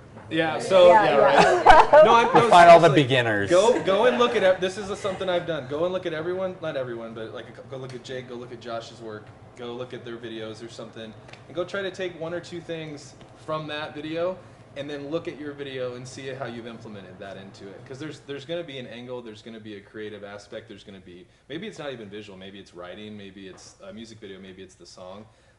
Art is subjective, we've said that before earlier, and everyone's going to look at that differently. So I would just say, try to look at it from multiple different angles, and then people say, don't compare your work. I would say that clip or that video, that photo that you are having imposter syndrome to post, I would actually compare it and see how it lays out. And then if you might find yourself with a bunch of 1,000 likes, just like Josh's. How do you cope? Yeah, I used to do that a lot when I was editing a bunch. I would watch a lot of Vimeo videos, YouTube videos of creators all over Instagram too. And while I was watching them, sometimes I'd save them and go and dissect them in my editing program and try and recreate either the effects, the shot itself, or anything about it that I like, and try and figure it out. I try and make it a goal of mine, where it's like, oh, I want to use this in a future edit sometimes. I want to figure out how I can save that and use it for one of my own things. Or reach out and be like, hey, what LUT are you using, or what color is this? How'd you do that? And then apply it to your next one or something. Yeah, absolutely. And so is it intention, right? If your intention's to dive in and learn, imposter syndrome's not necessarily a thing, right? Because you're going in, you're trying to learn and then apply. I think it gets to not just point, right? Look and compare. Correct. Yeah. Right. With no action. Yeah. Right? You're not looking, and then you have to act on that. What is imposter syndrome? I am old. Oh, you're good. Like, what is it? You know, it's comparing your work to somebody else. Yeah, because an imposter is being something you're not. Not being something. Correct. That's exactly. So yeah. comparing your work with somebody else isn't really. So it's looking at totally right. It's looking at it from that angle. You're basically like, what Google I'm says not imposter I'm not a syndrome real is. video I'm guy curious. because Josh's videos are so much better than mine. And Josh, like, I don't feel like a videographer or a DP because have you seen Josh's lighting? It's fucking insane. Okay. Like, that's true. So like, this is what Wikipedia says. Yeah, that angle. Yeah. Imposter syndrome, also known as imposter phenomenon, is a psychological experience of intellectual and professional infraudulence. Big words. It is the subjective experience of perceived self-doubt in one's abilities and accomplishments compared with others, despite evidence to suggest the contrary. So, and I think it's just a way of how you phrase it to yourself. Exactly like I would say it. And then I think that's where the all those big words, yeah, that was a harder. I know. I think I know less about it now. I think I'm gonna move on now. No, those are a couple ways I've dealt with it, and I know it's super common. And even making a studio, and I think Jeff and Jake could probably talk on this too. Whether your studio's at your house, like whether it's anywhere, like creating something even like this, like, is this gonna work? Like, why am I even doing this? This place is way too big to keep the lights on. You know, like just things like that. And those. Why me? Why me? Why would people? You know, those types of questions. Those are. Have you seen Sipo Studios' robot arm? Like, why would anyone come here? Like, serious questions. Like, you know, like those are like things that get brought up, and then you sit here and you hang out with them and you learn from them and you implement that, just like I was saying, and we're all under the same roof. So I think imposter syndrome, it's something that we have to, it's like we have to get to the, for me, I get to the core of it. I'm like, well, there's literally no way to be an imposter because we're all our own unique individuals. Like, we are all, I sometimes, I don't know if, does anybody else have this where you'll like sit there and you'll be like, wow, everybody is having their own human experience. Like, I'll be driving or like flying in an airport, I'm like, every single person is having their own unique experience. Like, it blows, I'm glad that's not just me. It blows my mind. I'll like, sit there and I'm like, dude, I wonder what he's I know, I'm like, every person is what's like, he going through? Yeah. Like, it's so weird. It blows my mind. I'm like, there's like, what, 8 billion, 9 billion people in the world? I'm like, every person's having their own unique experience? What? Like that. Anyways, but like, we can't be imposters. And so like, we're all living life for the first time. We're all doing this for the first time. We're all experiencing our own unique life. And so like stop trying to be somebody else because you're not somebody else. You're you, you know? Like I have to tell myself that every day. I'm like, you're not anybody else, bro. You're you. Yeah. And this is me. Yeah, this is my. How do you think about, or how do you feel about like the phrase "fake it till you make it" in that context? Like, is that a real thing? Well, I think making it is subjective. Making it is whatever you like. What's your mountaintop? And if you get to that mountaintop and you personally, like, intrinsically feel I've made it, that's making it. Casey Neistat once said, I don't like the term "fake it till you make it," but I do. If you do believe in your, or hold on, let me think about it. It was really memorable. Now I'm just getting tongue-tied. Was it fake it? but you do believe in what you become. Let me look it up. Continue. Sorry, question. Yeah, Tanner, was it you or? Yeah, I was just gonna say that like. Do you need to? I need to. Yeah, totally. That Casey Neistat thing, that was great. Yeah, totally just like that, right? That was contagious. Here, look it up. No, I'm trying to think of what it really was. Yeah. I love faking it until I make it personally. I think I'm a huge fan of it. But. I mean, it's like at some point you have to, because like there are, like you hear of these people that are super successful where they're like, yeah, somebody came to me and was like, hey, do you know how to do this? And they're like, yeah, man. And like they had no clue how to do it, but they went and like figured it out and then like did it. Mm-hmm. And so, you know, like. I think it's okay, and I like it personally. Where I'm going with, or like where I go with it is the imposter syndrome. If we're faking it, then we feel like we're an imposter. And so it's instead of saying I'm an imposter and that's a bad thing, it's I don't know what I'm doing, but I'm going to figure it out just like everyone else. Because the one post on Instagram, there was 15 other failed posts before that they didn't post, right? They're one perfectly lit thing. Yeah. How many photos did it take before that? Because we're in a digital age where you can take 1,000 photos. Absolutely. Or whatever. Sure. And so my point in that is like faking it, becoming okay with I don't know how to do this, but I'm figuring it out. Yep. And I literally the definition of being a creative. We're creating. We're making something out of nothing. Yeah. We're figuring it out. And so this imposter syndrome thing of like the biggest like way to describe imposter syndrome in my mind is like the fear of being found out. Like they're gonna figure out. Oh yeah. Oh, interesting. They're gonna figure out that I don't know what I'm doing. But if we get rid of that and just say it's okay that I don't know what I'm doing, I'm gonna figure it out. Yeah.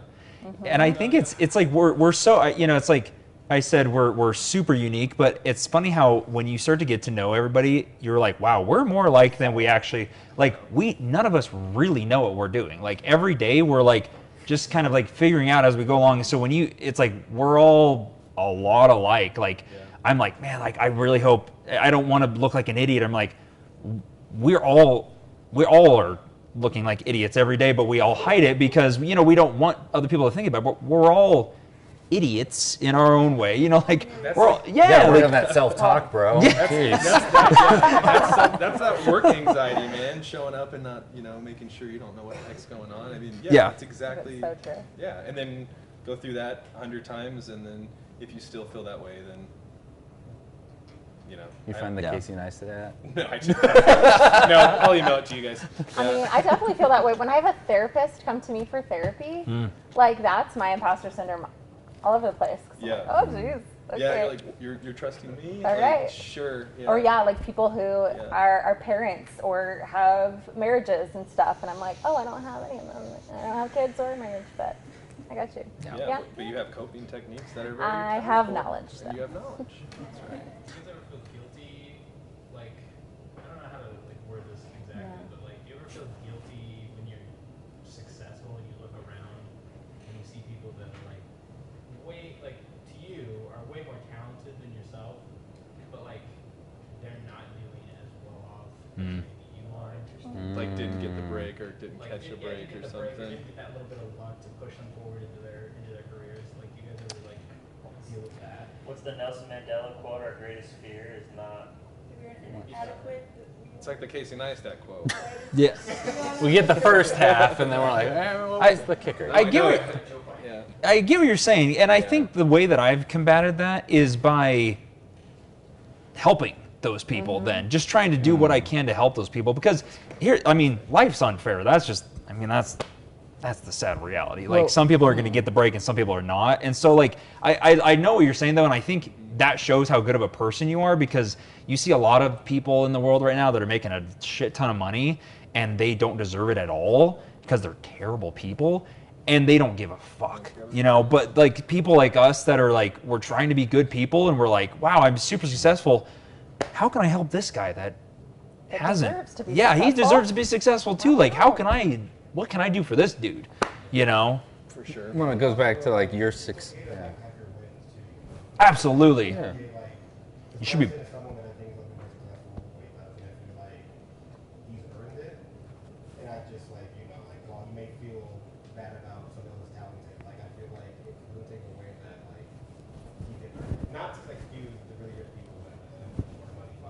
I do feel like in this case, in the industry, like it's a very competitive industry, and honestly, like I'm happy to see somebody else. Absolutely. I like Absolutely. take your wins, but I also like helping out too. And I think networking, that's like one of the best parts about our job is the fact that we are a bunch of freelancers and everyone's looking for work, and you know, a lot of people get booked, a lot of people aren't. So if, you know, we can throw people on set a different way and have people meet and, you know, come here, go there. Like, that's what it's all about. And there's all kinds of those people that are like, man, he could be doing this, like, but he's also really good at that, you know, and hopefully we can send him somewhere to do that. So yeah, I think helping is number one. Yeah. But I also do like, you know, take your wins too. You don't have to be loud, but yeah, be proud, and for sure be proud of yourself, for sure. Yeah.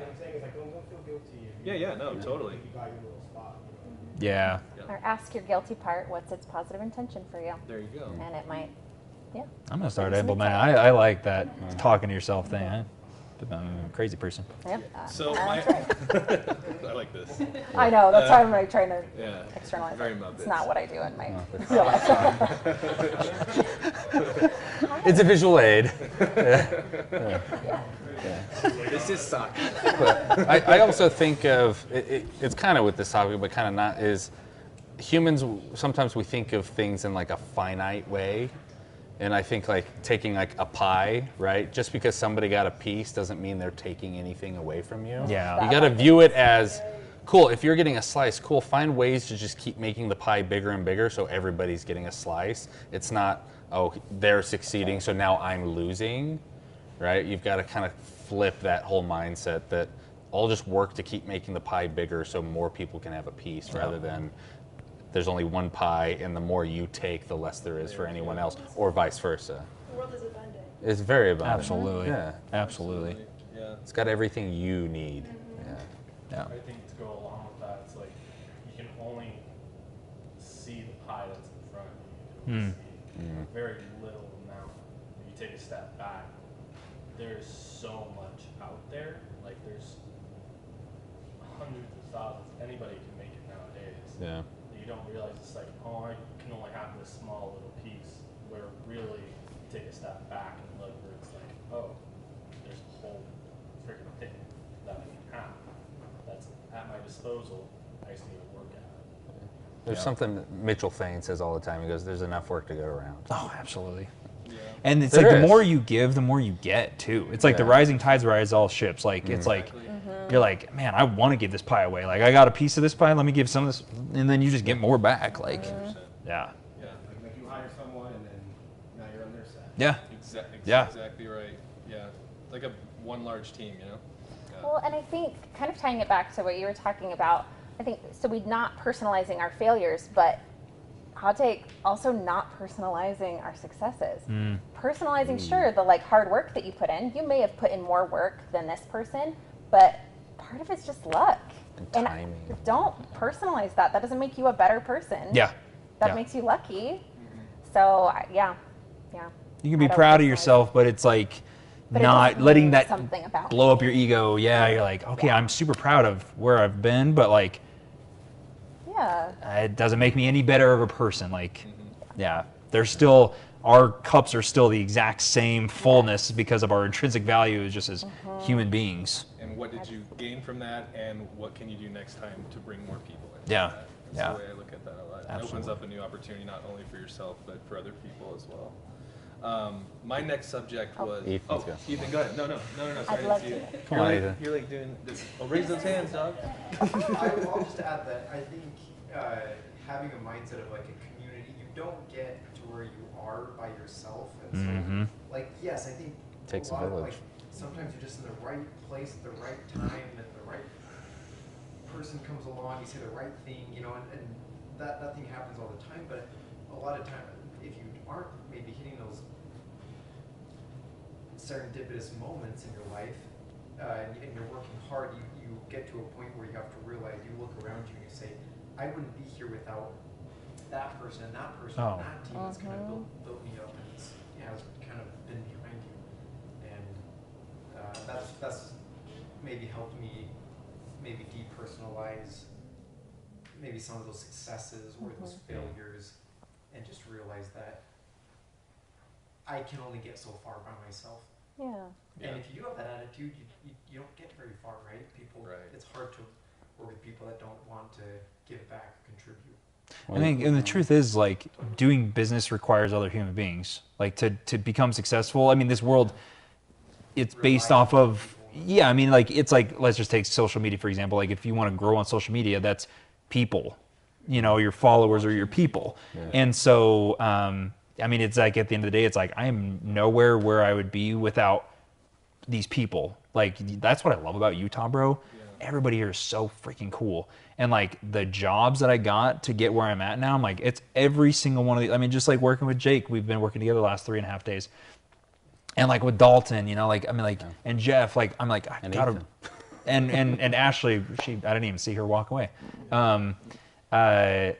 It's like these people, like, we're only here because of these people. And like now we've met each other here. Like, I'm like, I am going to become a better person because of these people in this room. So like, because you help them be a better person, and it's right back at you. Yeah. It's so right. To that point, like, I met Drew a year ago, and then now we've worked together. Everything. Yeah, we do everything together, and then Drew introduced me to Jake, and that's how I met Josh and Jeff, and like, so it just kind of keeps piling that you start meeting people and getting on set with people. Yeah. I like the phrase, it's you go faster alone, but farther together. Yep. Right? And I think most humans want to go farther. Yeah. And it's like you go going faster is exhausting. But it's like, you go from you go from here to here. Yeah, let's just Ooh, whoa. Yeah. Big step. Sprinter distance big runner. step. The last thing that I wanted to chat about was something that I've always like battled with was just feeling present. I always like look ahead, whether it's a job or a gig or an event or traveling. I'm always looking. I'm not like here. I'm right now. So I'm doing a much better at it. But it's like I'm always looking to the next thing, whether it's the weekend or doing something. So I'm never being very current. So a couple of coping mechanisms that I done. Obviously, deep breaths are a very basic, and everyone knows that, but it really does help. If you do that while physically taking a step back, like you were saying earlier, Jaden, take a mental photo or mental video instead of pulling out your phone, and it helps remember the moment a lot better. I'm obviously relating this a lot to my kiddo there. Just because it's like time really speeds up when you have a kid, so it's really crazy. Now, how kids impact these moments and how much that has helped seeing through a new perspective. I mentioned that earlier, just the fact of like looking at a flower is different and having that new perspective of feeling present. Does anyone else battle with this? Like looking forward all the time, and then or like you look forward to something so much and then it didn't live up to your expectation. Like, you know, like even if it's like a movie, a lot of movies these days, but freaking Marvel, or like a concert, like, and you spend so much money now for concerts, and it's just okay, you know. So just these are a couple ways that I've tried to dial that expectation back and be present.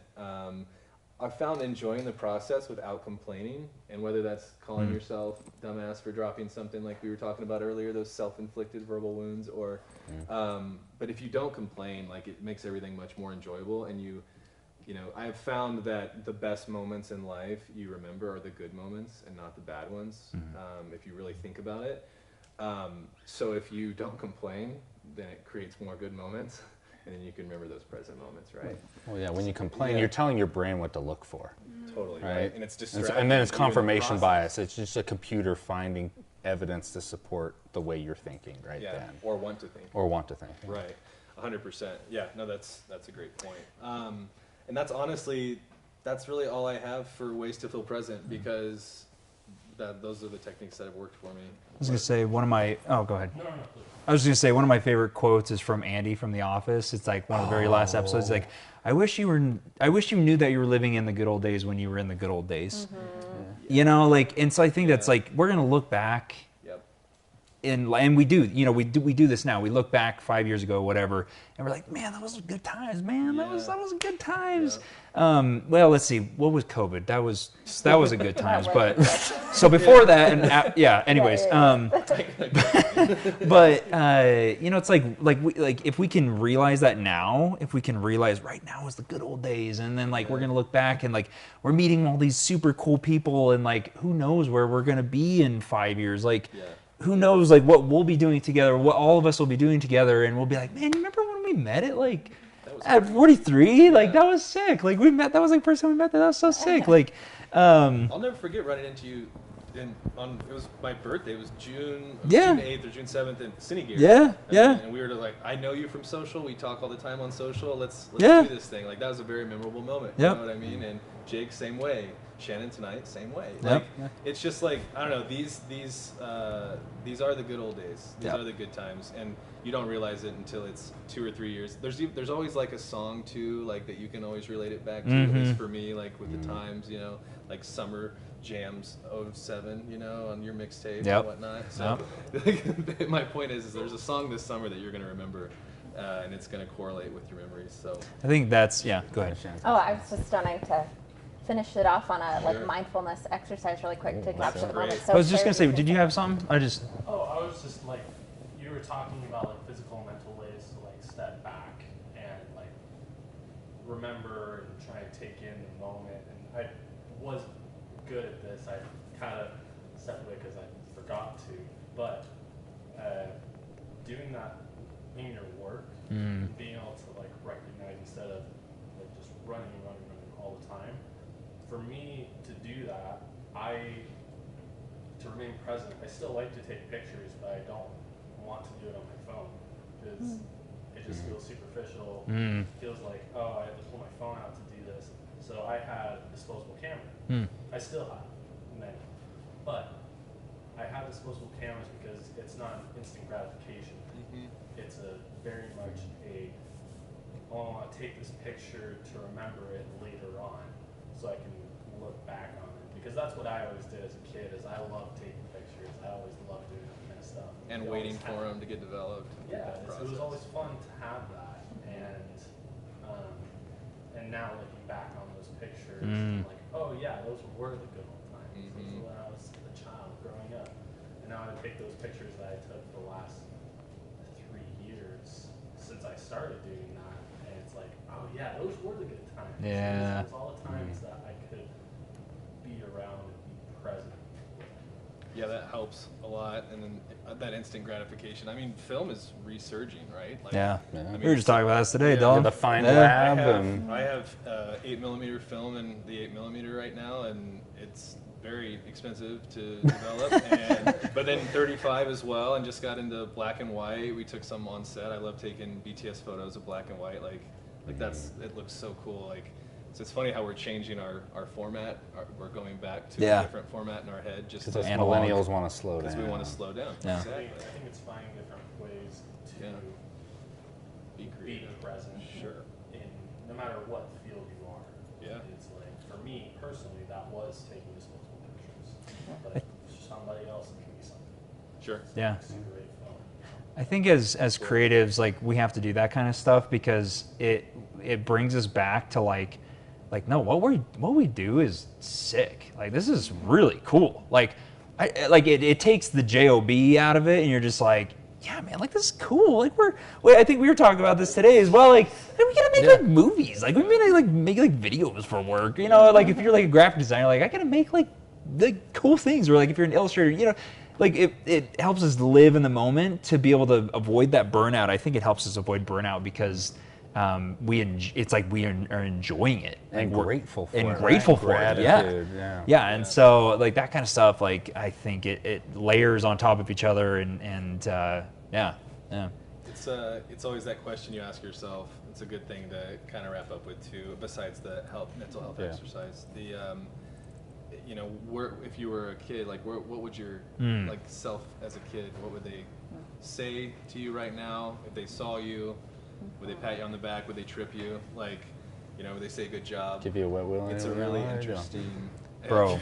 My favorite quote is, "Remember when you wanted what you currently have." Oh, that's a good one. There you go. Dude, I think about that sometimes. I'm like, when like Josh from when I'm 30 now, like even when I was just like 25 or something, like Josh, 25-year-old Josh should be like, fuck yeah, yes, dude. Yeah, 100%. Like you're married with, or like you're almost married with like a house and a dog, and like you're doing all this stuff. Like that's so, dude. Like, that's dope, dude. Like, yeah, man, like yeah, we're doing it, bro. Like, I love that. And it's true. You gotta you have to. Sometimes you have to say it out loud. Yeah. What would your 15-year-old self think of you now? Like, look at the sick job that you have. Like, look at the dog you have. Look at the car you drive. Like, be cool if you can imagine your younger self giving yourself a high five. That would be pretty cool to give your younger self a high five. That'd be good reassurance. Absolutely. I love writing letters back and forth from my past self. That's cool. We should talk after this. Okay, so do you want me to finish off the quick exercise? Yeah, let's do it. So they say anxiety is the disease of living in the future, depression is the disease of living in the past, so being present is super important.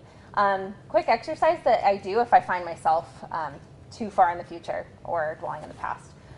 5 senses meditation. So first of all, I want you to notice, just count to yourself kind of how many different things you can hear in this room.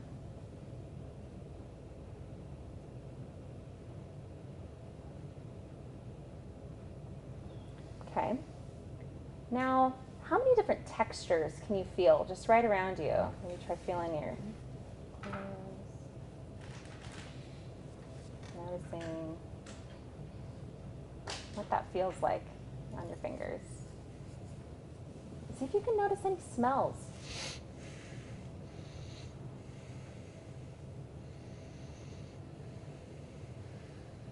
Notice any tastes in your mouth? Pleasant or unpleasant. And then see how many things you can notice in the room that are red.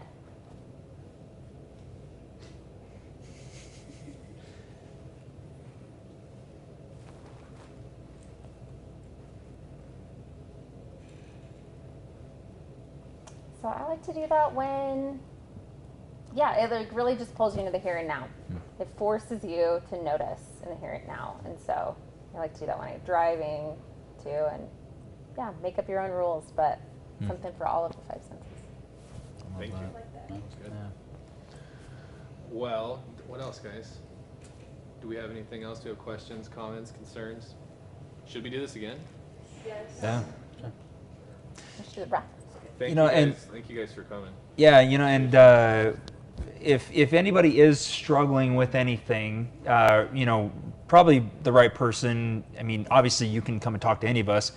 Obviously, I'd probably talk to somebody, a professional. But like, even just in general, if you're struggling with something, talk to somebody about it. Like, I'm gonna just kind of,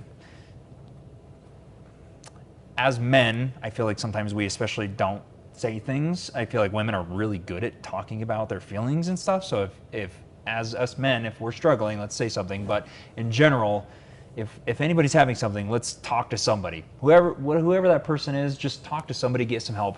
I had a really good friend recently that he was one of like these guys that you would never expect that he took his own life, and that is it's a wild thing to see when somebody that's so happy, he was really successful, just good energy, like the dude was so positive, and he took his own life. I hate seeing that kind of stuff. So all of us, if we're something, let's talk to somebody. If we need help with an expert, a professional, talk to somebody like Shannon or something. But it's not worth it to not say something and struggle in silence. So that's right. Yeah. But thank you. I think everyone should give themselves a round of applause for being here. Do the raffle? You want to do a raffle? Let's do it. Yeah, get a ticket. Who else didn't get a ticket that showed up? Oh yeah, Dalton do a ticket. Dude, I told you I would do it. I just did it. Yeah. Let's see. So leave that. You're one also there. wearing a hat, dude, and I bump into crap all the time when I wear a brim. I told you. Yeah, that's why we bought. Jeff bought tennis balls because I kept running into boom arms. Oh yeah. And I was like, I'm gonna gouge my eyes out. Yeah. Those tennis balls are life saving. Oh yeah. Hey, Dalton. Or here, Ethan, you take that one. Go sleep. That one's for you. And dirty, so Little ticket. Let's grab the gear. There you go. Yep. And then And Ethan, I you have need a one, bunch yeah? of stickers that say this bitch goes to therapy. So please just like slap them on your friends who need to go there. Right. Oh, that's Just, funny. yeah, pass them around. Anybody else didn't get one? That's my license plate. Yeah. I don't think I need to like anywhere. Let's go. We'll go smallest to largest. Hobbla, hobbla, hobbla, hobbla, hobbla, I'm hobbla, hobbla, excited. Okay. All right. Okay, what do we have? This is the Wandered X1 crossbody bag. I kid you not, if you have any questions about any of this gear, you can ask me. I know quite a bit.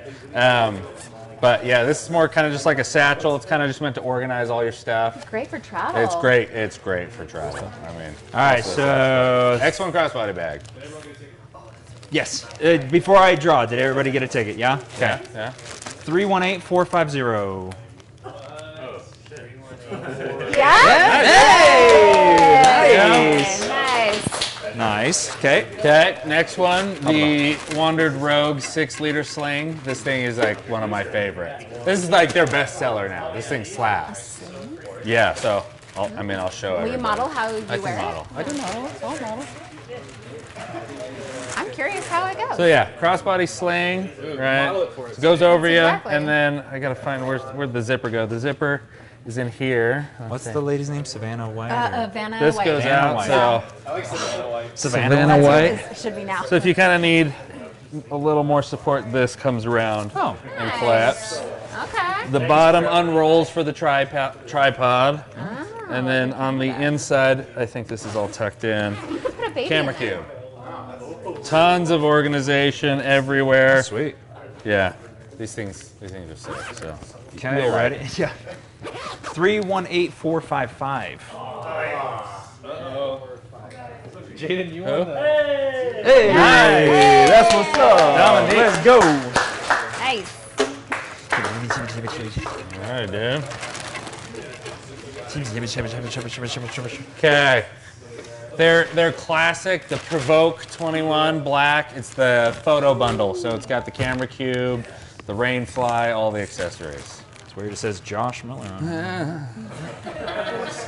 318454. Yeah. Nice. There you go. Sweet. Okay. Nice. Alrighty. Okay. All right, well. We appreciate you all coming. Yeah, mingle for a little bit or whatever. Yeah. Cool. We'll just turn off our hot mics. Yeah. That's right. That's right.